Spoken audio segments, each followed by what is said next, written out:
Pulkstens vēl nav 4 pēcpusdienā, kad pie Vērgales pagrieziena cits aiz cita sāk pulcēties akcijas dalībnieki.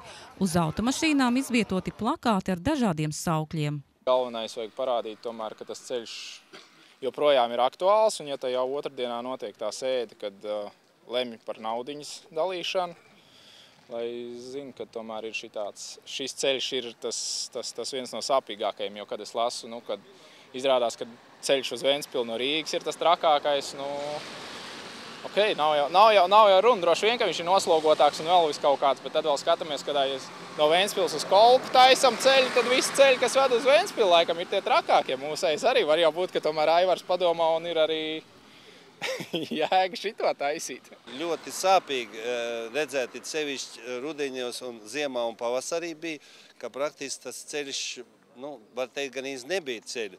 Un bija kaut kur arī tāda drusku nesaprotams, kāpēc, kad redzēja, ka tas ceļš jūk ārā, kalam neierobežoja, teiksim, ātrumu tām smagajām mašīnām un vispār neierobežoja arī to daudzumu, teiksim, svaru.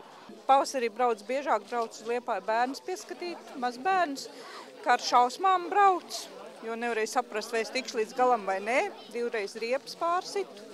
Stiklu sasitus esmu iesprādzis. Šundēļ satiksmes ministrs Uldis Auglis pats pārliecinājās par ceļa katastrofālo stāvokli, kā arī tikās ar Pāvilostas pašvaldības vadību un autoceļa uzturētājiem. Šobrīd bedres ir aizlāpītas, taču tas nav risinājums ilgtermiņā. Jo tas ceļš jau paliek ar katru dienu sliktāk. Mums jāsaprot tas, ja mēs viņu nesataisīsim, mēs rītā jau par viņu maksāsim vēl dārgāk. Arī bedrīšu lāpīšana nav risinājums. Nē, tas tā kā tāda vecai tantei zeķis lāpīna. Cik ilgi lāpīs kaut kad jāmet ārā, jāpērk jauns. Gribam vai negribam.